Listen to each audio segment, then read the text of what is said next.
It was a rather heavy, I'll do it quickly, but a rather heavy day when I went in to see the Hamas terrorists that had been captured alive. And one of them I recognized. And that was a moment where I really did think again about the nature of evil. And yes, it's hard not to think of it in a theological context in this. There was a family who on the 7th were in their home in a small community in the south, and the oldest boy was a teenager, had already gone to the beach with friends, and a landing craft of Hamas came in and they killed him and his friends. And then they went to the community, and the father of the family was there in the house and ran into the bomb shelter with his 2 teenage sons. I think the boys were 10 and 12 or thereabouts. And the terrorists came in, and the father, I've seen the video several times, it's pretty gruesome, but the father takes his 2 sons into the bomb shelter with him, and the Hamas throw a grenade in. And the father threw himself onto the grenade to save his sons. And they come out of the shelter staggering. I mean, both in their underwear, and one of them, his eye had been blown out of his socket, and the other one had lost his hearing. His ear was off, and they come into the main room of the house, and again, it's all on video, and they're both completely disorientated. Of course, one of them is saying, "Where's father?" and the other one is saying, "Didn't you see him?" And then the terrorist who killed their father walks into the room with a Kalashnikov and just looks at the boys, goes to the fridge, opens the fridge and gets out a Diet Coke and starts drinking it in front of them. Mm-hmm.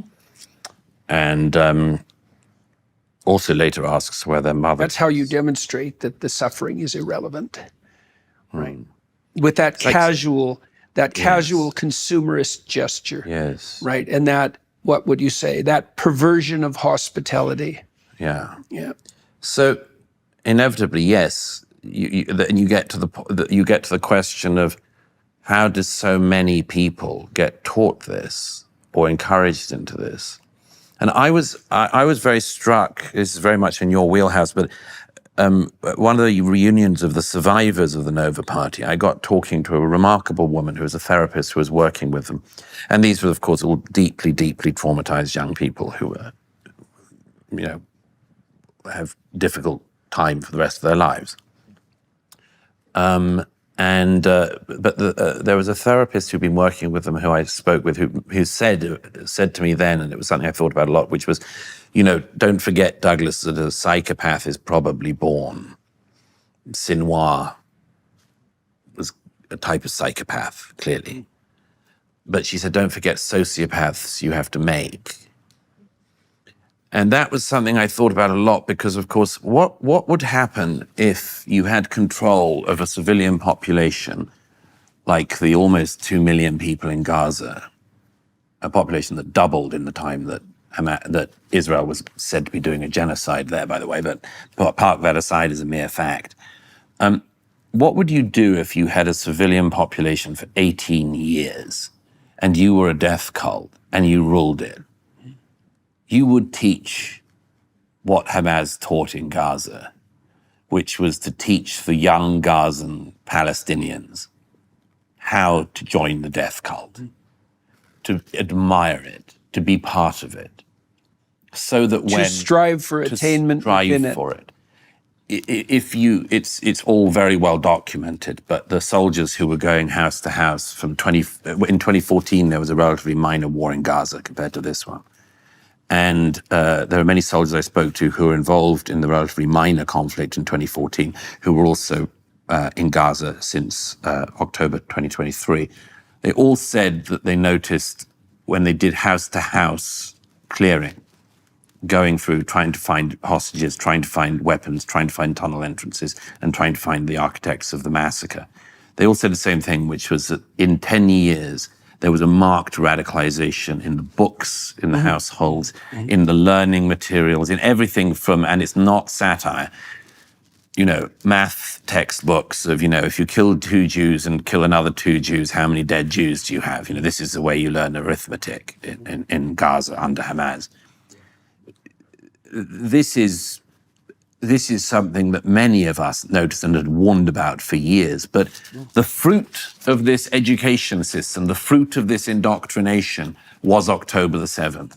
And look at it. It's been it was a catastrophe for the Israelis, and it's turned out to be an utter disaster for the citizens of Gaza. There's an immaturity and self-centeredness about psychopathy that's probably intrinsic. So, and it does vary to some degree with temperament. Like, there are violent 2-year-olds. And most of them are socialized by the time they're 4. And the ones who aren't are never socialized. They burn out in their 20s. But immaturity itself is egocentric and pleasure-seeking and power-dominant.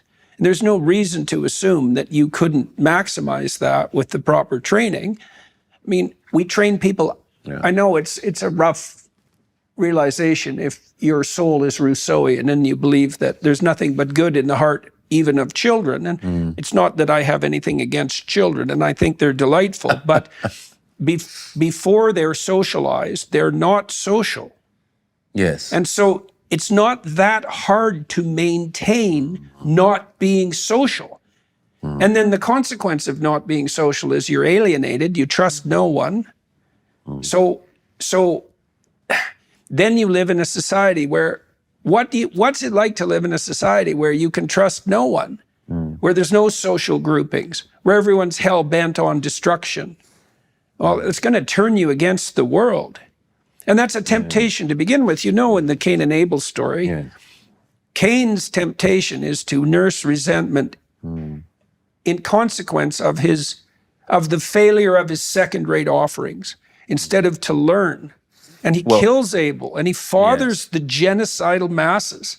Well, this is one of my conclusions about the nature of, specifically of anti-Semitism. It goes back to that Grossman quote, that it acts as a mirror to the failings of the person who suffers from it.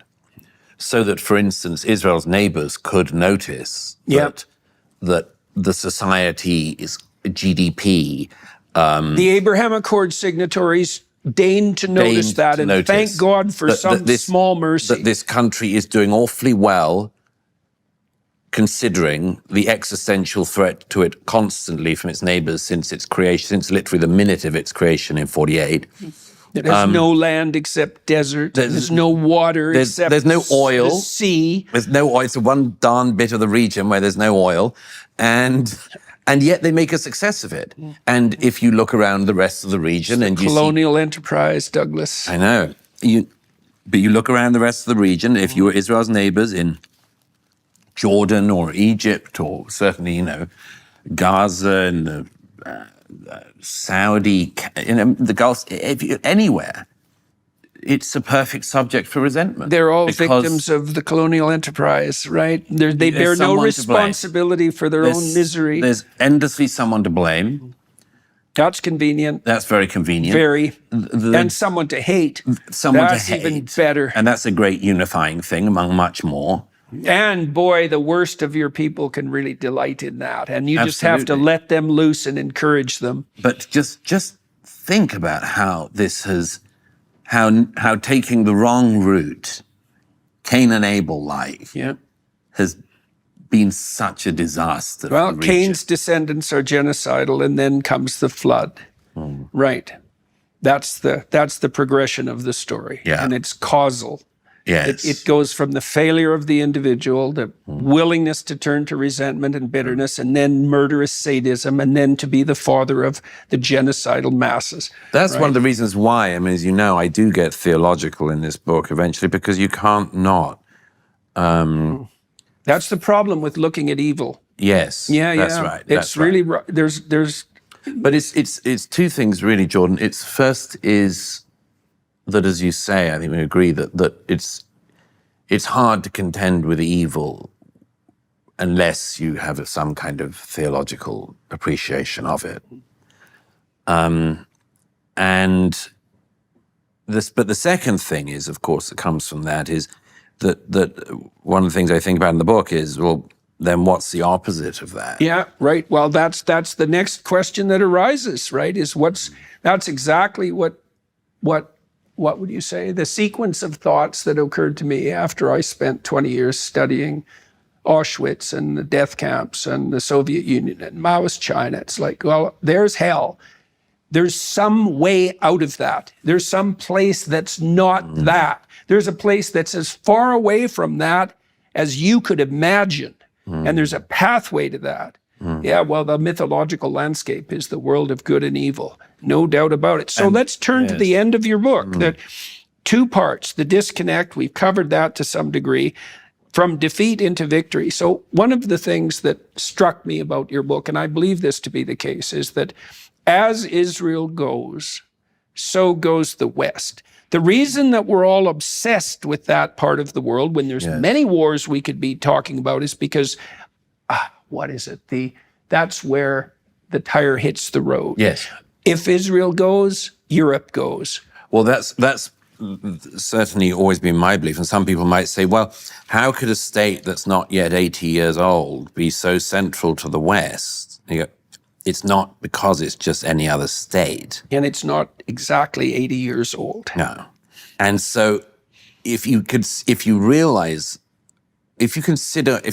begin to contend with what it is the death cults are onto and what their supporters in the West might be onto,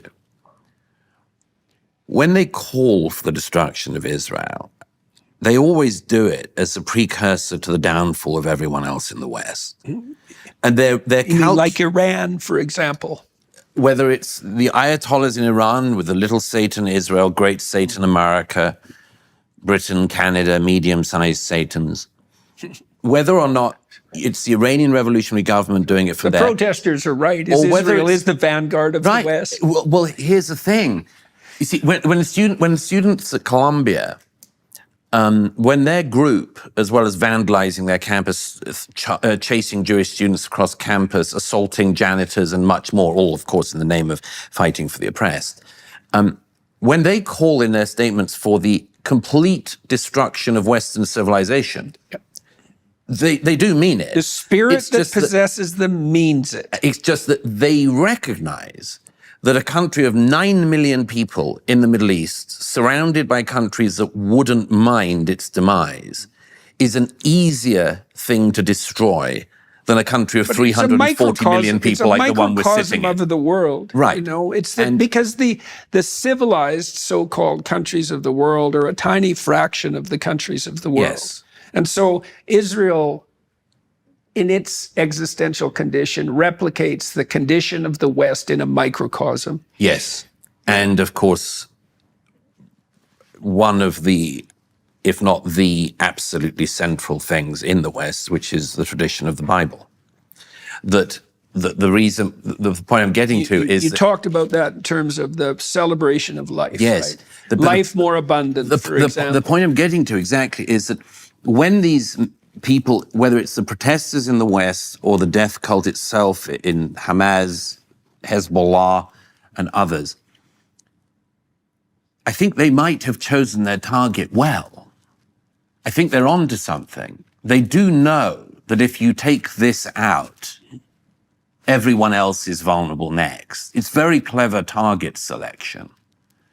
Not just because of size, but because of... Theologically, what it means. Absolutely. What it means theologically. And that's why I get onto this thing that, you see, again, it goes back to your thing about how ignorant we are in the West about the reality of evil, among much else, is the presumption that everyone wants what we want, for instance, which, among other things, is also just narcissistic projection. I mean, maybe everyone else doesn't want what you want. Maybe they want something totally different entirely. But one of the things... Like their women to be covered from head to toe so they can only see out one eye and never talk. Maybe they want that. Maybe they want that. Since they're pursuing that. And, you know, one of the things I thought of a lot when I was thinking, when I was covering the... You know, obviously, this is also, as you know, a first-hand account of Israel's response in the conflict. One of the things I thought about a lot was what the spirit is that animates in response to the death cults. And I realized that it is, it's there in our texts. It's there in the books. Therefore, choose life. Therefore, choose life. That's Deuteronomy. for sure. Deuteronomy. Choose life that you and your descendants might live. When I was thinking about that, I thought I was reminded of that phase of the new wave atheists in the 2000s, of which I was distantly a part, who used to say things like, "Well, the Ten Commandments, they're so obvious. I mean, they don't need to. Why do we need to be told not to murder? Because you were murdering. Because humankind didn't know that you shouldn't murder." There's envy. We could talk about envy. If you don't think that's an a priori condition, you are very naive. So I heard that for many years about the Ten Commandments, and it was done in I think usually naive and flippant way. But when it comes down to this one, literally, the commandment to choose life in the face of whatever odds. Yeah, whatever odds. As the psalmist says. That's the story of Job. Exactly. And as the psalmist says, I shall not die, but I shall live. One of the things that I recount in the book is just the number of examples I came across from people who had stared right in the face of death, right in the face of evil, and who even in the face of it and in the aftermath of it had at the core of their being, I shall not die, but I shall live. And even in a military response, you see the difference between these things.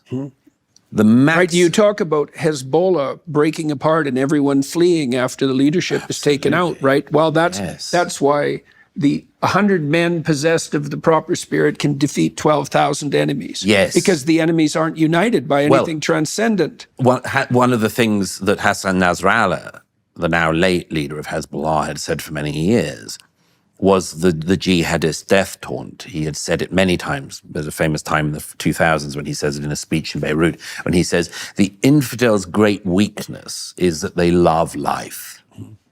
But we love death. And this is our great advantage. He and others around him really meant this. They wanted, just like kidnapping children, kidnapping civilians, they knew that if you go to a society focused on life, even to the extent of the minimization of deaths of their enemies, that if you go for a society that loves life, desires life, fights for life, that you can terrorize them, you can terrify them with your orgiastic celebration of death. But as I described toward the end of the book, as the year of the conflict starts to turn around, as Hassan Nasrallah goes to meet his maker, from a Beirut bunker, when Sinwar finally crops above ground in Rafah, with only 3 other people with him, one, by the way, a bodyguard who was working for the UN, or UN agency. When Sinwar comes above... UN. Yes. Again, Sinwar's bodyguard paid for with our taxpayer dollars. But when the architect of the 7th finally comes above ground in Rafah, which, of course, the military expert Kamala Harris had told the Israeli army not to go into because she looked at the maps. But it turned out when they went into Rafah, they found their enemy. And when you see these people, there is an answer to the death cults.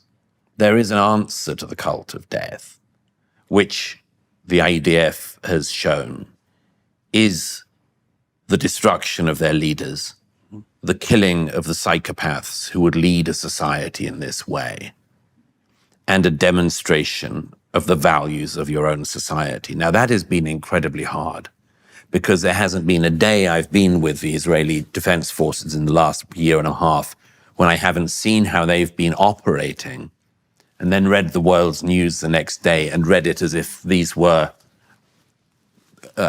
polar opposites of each other. As I say, Israelis enter hospital. Yes, because the hospital was somewhere where there's footage of hostages from the 7th being taken in on the 7th and not for care. Whether it's hospitals, schools, anything else, there was just nothing the IDF could do from the moment they went in, indeed from the moment before they went in, when they were not going to be misrepresented by the world's media in a grand way. But, and I've been asked many times in the last year and a half, why are the Israelis so bad at communicating? The truth is, it's extremely hard to communicate what you're doing to a world which in significant part has already decided that you're the bad guy. And one that's manipulated as well, very profoundly, by the actors behind the scenes. And all the things that we talked about play into this. The refusal of the West to admit to the existence of malevolence, our inability to understand the difference between a just and an unjust war, our willingness to hide in the shibboleth that war is bad, which is hardly a moral claim at all. No, I mean, I would say that people, there's a saying, I quote somebody saying the book, a sort of idiot British student survey, in which a large number of people said they wouldn't be willing to fight for their country, even if it was under existential threat. And well, they've been taught that. Well, yes, and when you dig down on the reasons why they said they wouldn't even be willing to fight for their country under existential threat, as the young men and women of Israel have had to do for the last 18 months, the most common reply among young British people of the same age was, war doesn't solve anything. Right. War, yeah. Well, and you think about how easy it is to make the moral claim, for example. I've heard many people make this claim. I'm against the death of women and children. As if that's some sort of moral claim. Well, as if that's not the basis of common humanity. No one can capitalize on that. Yes. On that profession of their morality. Well, and the other one I come across is people, by the way, and they don't really mean it, by the way, because again and again, the people who say that Israel is killing women and children are apologists for at best and supporters for at worst, a group that videoed themselves killing women and children. And many of the people who say that the Israelis, many of the people who say that the Israelis are doing this are the same people who say that Hamas did not. Mm-hmm. I mean, that's another level of the psychopathy now in the West. Mm-hmm. It's like, I've said repeatedly since the 7th, what did we have in the 2017 period? Believe all women. Mm-hmm. Turned out, don't believe women if they're Jews. Mm-hmm. Don't believe it then. Don't believe it if the rape is caught on camera by Hamas and they're boasting of it. Don't believe them. But then, a year down the road in the war in Gaza, these same people who deny that Hamas raped women on the 7th will say that Israeli soldiers are raping women in Gaza. Every single time it's some form of projection, well, and that's that last-ditch attempt to what would you say, to salvage the oppressor-victim narrative. That's the core. That's the staff in the center of the belief system. But yes, I mean, to go back to the main point, yes, the main response that I hear is people who say things like, I don't like war.